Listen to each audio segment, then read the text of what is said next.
Bismillahirrahmanirrahim. Assalamu alaikum to all students. Again welcome in the class of computer science. Students, हम class 9th में हमारा subject computer science है और हम इसका यूनिट 1 डिस्कस कर रहे हैं।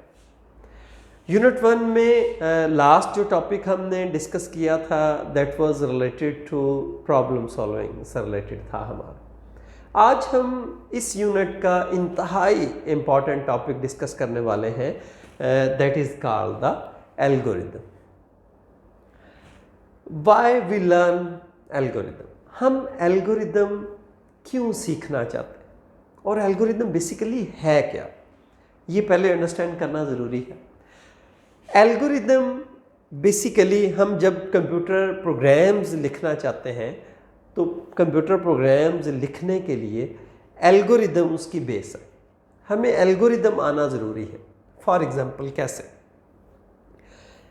कोई स्टूडेंट मेडिकल की फील्ड में अगर जाना चाहता है, यकीनन वो फ्यूचर में डॉक्टर बनेगा। वो MBBS कंप्लीट करता है आफ्टर FSC और उसके बाद MBBS 5 ईयर की डिग्री है और उसके बाद कि वो किसी एक फील्ड के अंदर स्पेशलाइजेशन कर लेता है। स्पेशलाइजेशन फॉर एग्जांपल कुछ लोग हार्ट के डॉक्टर होते हैं, कुछ यूरोलॉजिस्ट होते हैं, कुछ आर्थोपेडिक सर्जन्स होते हैं जो हमारे हड्डियों के डॉक्टर होते हैं, कुछ हमारी आइज़ के डॉक्टर होते हैं, कुछ ब्रेन के डॉक्टर होते हैं। इट मीन्स कि सारे लोग MBBS करते हैं, उसके बाद जिसको जो फील्ड ज़्यादा समझ आती है या जिसको जो फील्ड पसंद है वो उसमें चला जाता है। बिल्कुल कंप्यूटर साइंस में भी ऐसा है। जब हम कंप्यूटर साइंस की डिग्री, आप 2 year degree program ICS complete करेंगे, उसके बाद आप 4 year degree BS program complete करेंगे। उसके बाद कुछ लोग अपनी जो है वो जॉब स्टार्ट कर देते हैं या किसी फील्ड में चले जाते हैं, कुछ स्टूडेंट MS की तरफ चले जाते हैं। ये डिग्री कंप्लीट करने के बाद हमारे पास कंप्यूटर साइंस के डिफरेंट फील्ड्स हैं। फॉर एग्जांपल कंप्यूटर साइंस के लोग नेटवर्क्स में भी काम करते हैं। नेटवर्क स्टूडेंट्स क्या होता है कि जब हम डिफरेंट कंप्यूटर्स को आपस में कनेक्ट करते हैं, जैसे आप किसी भी ATM मशीन पे जाके पैसे निकलवा सकते हैं, चाहे आपका अकाउंट किसी भी बैंक में हो। वो कैसे है कि तमाम जो बैंक्स हैं वो आपस में कनेक्टेड हैं, तमाम ATM मशीन्स आपस में कनेक्टेड हैं।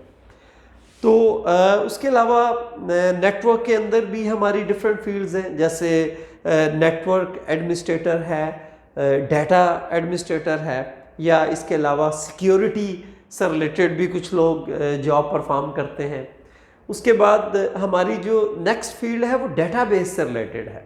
डेटाबेस क्या होता है कि जिसमें लोगों का डाटा हम रखते हैं, उसको मैनेज करते हैं, उसमें नया डाटा एंटर करना, उसको मॉडिफाई करना, उसको डिलीट करना, इस तरह के सारे काम परफॉर्म किए जाते हैं। जैसे NADRA national database and registration authority Pakistan में एक बहुत अच्छा इदारा है, बहुत अच्छा काम कर रहा है। तो एक डेटाबेस है, पूरे कंट्री के जितने भी लोग हैं उनका सबका रिकॉर्ड नादरा जो है वो उससे रिलेटेड वर्किंग कर रहा है। आप किसी भी सिटी के अंदर चले जाएं, चाहे आप सरगोदा चले जाएं, मुल्तान चले जाएं, आप फैसलाबाद चले जाएं, आप इस्लामाबाद चले जाएं, आप जस्ट अपना CNIC नंबर एंटर करेंगे तो उस वक्त आपका जो बायोडाटा है वो सामने आएगा। कैसे? डेटाबेस जो है कंप्यूटर साइंस की एक फील्ड है, हमें ये फैसिलिटी प्रोवाइड कर रही है। उसके अलावा प्रोग्रामिंग एक कंप्यूटर साइंस की फील्ड है कि जो आप प्रोग्राम्स चला रहे हैं वो भी किसी ने बनाए हैं। आप जो गेम्स चला रहे हैं उनको भी किसी ने बनाया है। आप जो WhatsApp चला रहे हैं, आप जो Facebook चला रहे हैं, उसको भी तो किसी ने बनाया है। तो ये कंप्यूटर साइंस की एक फील्ड है programming. Web development computer science की एक फील्ड है। आप वेबसाइट्स क्रिएट करते हैं, वेब पेजेस क्रिएट करते हैं, जैसे गूगल एक वेबसाइट है, याहू एक वेबसाइट है। इसके अलावा शॉपिंग से रिलेटेड आपकी बहुत सारी वेबसाइट्स हैं, तो इनको भी कोई डेवलप करता है। कुछ एक और जैसे एनालिस्ट, कंप्यूटर एनालिस्ट होते हैं, हार्डवेयर इंजीनियर्स होते हैं। तो बिल्कुल ऐसे ही जैसे मेडिकल करने के बाद आप किसी अपनी पसंद की फील्ड में चले जाते हैं, कोई आर्थोपेडिक बन जाता है, कोई न्यूरो सर्जन है, कोई हमारा यूरोलॉजिस्ट है, तो आप अपनी चॉइस की कोई भी फील्ड ले सकते हैं। तो बिल्कुल कंप्यूटर साइंस के जो स्टूडेंट हैं वो भी अपनी मर्ज़ी की कोई किसी फील्ड में जा सकते हैं, जो फील्ड्स मैंने आपको बताई हैं। फॉर एग्जांपल आप नेटवर्क्स में जा सकते हैं, डेटाबेस में जा सकते हैं, प्रोग्रामिंग में, वेब डेवलपमेंट में। तो बेसिकली जो प्रोग्रामिंग है, प्रोग्राम्स बनाना एक बड़ी इंपॉर्टेंट फील्ड है कंप्यूटर साइंस की। और प्रोग्राम्स बनाने के लिए, ये प्रोग्रामिंग सीखने के लिए हमें एल्गोरिदम्स का कॉन्सेप्ट बड़ा ज़रूरी। इसका मतलब है कि हम एल्गोरिदम्स बनाना क्यों सीखना चाहते हैं, कि हम प्रोग्रामिंग सीखना चाहते हैं। अब प्रोग्रामिंग क्या है? बेसिकली प्रोग्रामिंग्स हम कोड्स लिखना। अब उन कोड्स में हम क्या लिखते हैं? इंस्ट्रक्शंस। अब वो इंस्ट्रक्शंस किस लिए होती हैं? वो कंप्यूटर के लिए होती हैं। अब कंप्यूटर को हम क्यों इंस्ट्रक्शंस देते हैं? हम कंप्यूटर से अपना काम करवाना चाहते हैं। अब बड़ी इंपॉर्टेंट बात है कि अगर हम कंप्यूटर से कोई काम करवाना चाहते हैं तो इसका मतलब है कि हमें उसकी लैंग्वेज में उसे बताना पड़ेगा, तो हमारा काम परफॉर्म करेगा ना। जैसे मैं आपसे कोई काम करवाना चाहता हूं तो मुझे आपकी लैंग्वेज में आपको कहना पड़ेगा। किसी पठान से मैं कोई काम करवाना चाहता हूं तो मुझे पश्तो में उसे काम कहना पड़ेगा। किसी स्पेनिश से मुझे कोई काम करवाना है तो मुझे उसकी लैंग्वेज में उसको कहना पड़ेगा। अगर मैं उसकी लैंग्वेज में नहीं कहूँगा तो वो मेरा काम नहीं करेगा, क्योंकि वो उसको अंडरस्टैंड ही नहीं करेगा। इसका मतलब है कि किसी से काम करवाने के लिए उसकी लैंग्वेज आना ज़रूरी है। ठीक है, तो कंप्यूटर से काम करवाने के लिए भी हमें कंप्यूटर की लैंग्वेज आना ज़रूरी है, और वही language that is called the programming. हम प्रोग्रामिंग सीखते हैं। 9th के बाद जब आप 10th में जाएंगे तो आप बेसिक लैंग्वेज सीखेंगे। ये लास्ट ईयर 9th का कोर्स चेंज हुआ है, हो सकता है कि नेक्स्ट ईयर 10th का भी कोर्स चेंज हो जाए और उसमें कोई और लैंग्वेज डाल दी जाए, लेकिन इससे पहले बेसिक लैंग्वेज बच्चों को मैट्रिक में सिखाई जाती है। अगर आप पार्ट 1 के स्टूडेंट हैं, मतलब आप ICS कर रहे हैं, अभी फर्स्ट ईयर में आप इंट्रोडक्शन टू IT पढ़ रहे हैं, तो सेकेंड ईयर में यकीनन आपको C लैंग्वेज पढ़ना पड़ेगी। कंप्यूटर साइंस के जितने भी स्टूडेंट्स होते हैं उनको लैंग्वेजेस पढ़ना पड़ती हैं। प्रोग्राम्स कैसे बनते हैं, कंप्यूटर्स को कैसे इंस्ट्रक्शंस देते हैं, कंप्यूटर से हम कैसे काम करवाते हैं, ये हमें सीखना पड़ता है। तो इसका मतलब है कंप्यूटर की लैंग्वेज हमें सीखना पड़ेगी। अब कंप्यूटर की लैंग्वेज, अगर किसी से बात करने के लिए उसकी लैंग्वेज आना ज़रूरी है, तो कंप्यूटर से बात करने के लिए भी उसकी लैंग्वेज आना ज़रूरी है। ये बिल्कुल ऐसे ही है जैसे मेरी एक मदर लैंग्वेज है। अगर मेरी मदर लैंग्वेज में मुझे कोई भी कुछ बोलेगा तो मुझे फ़ौरन से वो बात समझ आ जाएगी। इस तरह कंप्यूटर की भी कोई मदर लैंग्वेज है, that is called the binary language, 0 और 1। इसके अलावा कंप्यूटर को कुछ भी समझ नहीं होता। इसको हम लो लेवल लैंग्वेज भी कहते हैं। It is also called low level language.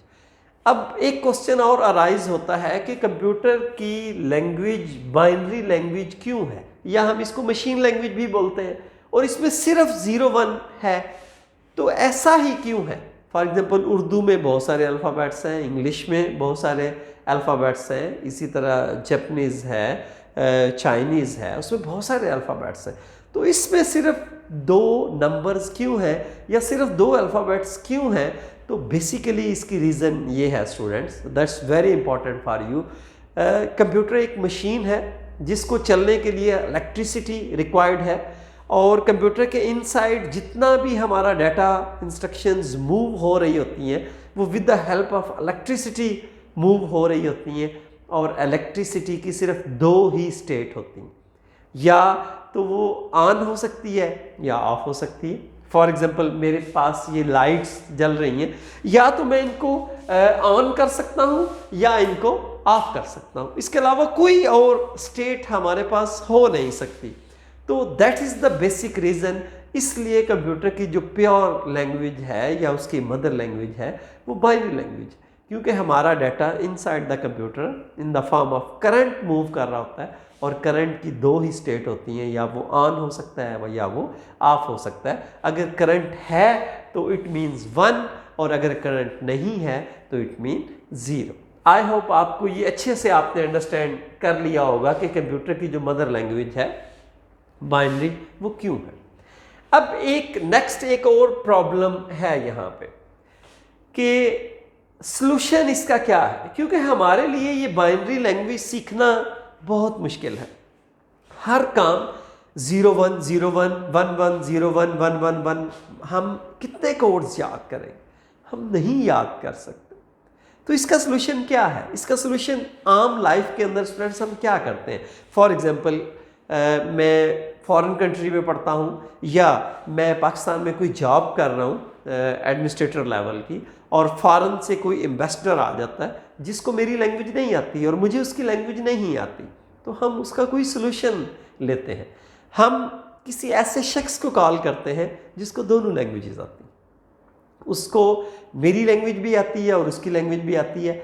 जब मैं अपनी बात करूँगा तो वो मेरी बात उसको समझा देगा, और जब वो बात करेगा तो ट्रांसलेटर उसकी बात मुझे समझा देगा।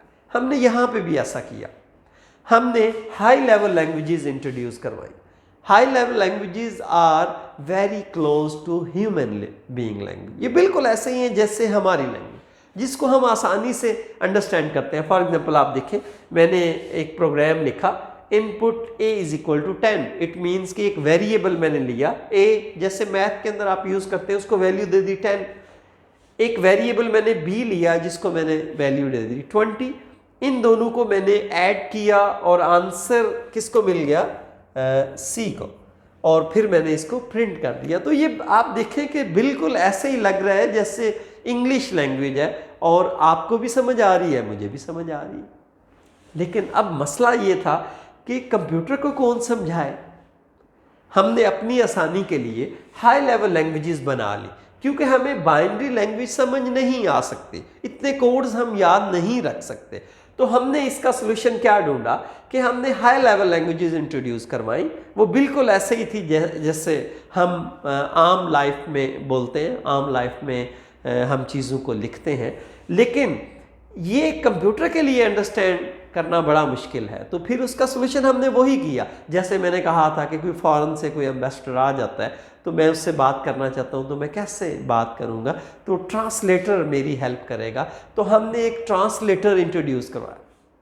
अब ये ट्रांसलेटर क्या करता है कि हम जो computer program high level language के अंदर लिखते हैं, ये इसको लो लेवल लैंग्वेज में कन्वर्ट कर देता है, मशीन लैंग्वेज में कन्वर्ट कर देता है, बाइनरी लैंग्वेज में कन्वर्ट कर देता है। इसका मतलब है कि मैंने जो भी इंस्ट्रक्शंस कंप्यूटर को लिखी, जब वो बाइनरी में चेंज हो जाएंगी तो यकीनन उसको समझ आ जाएंगी, और जो मैं काम उसको बोलूँगा यकीनन कंप्यूटर वो मेरा काम करेगा। और जब वो मुझे उसका वापस रिप्लाई करेगा तो ट्रांसलेटर क्या करेगा? उसकी बात मुझे समझा देगा, क्योंकि मुझे बाइनरी लैंग्वेज नहीं आती, ट्रांसलेटर को दोनों लैंग्वेजेस आती हैं। तो मेरी बात कंप्यूटर को समझा देगा ट्रांसलेटर, और ट्रांसलेटर की बात मुझे समझा देगा, और बिल्कुल ही ऐसे हमारा काम चलेगा। तो आई होप कि हमने ये अच्छे से अंडरस्टैंड कर लिया कि एल्गोरिदम्स हम क्यों लर्न करते हैं।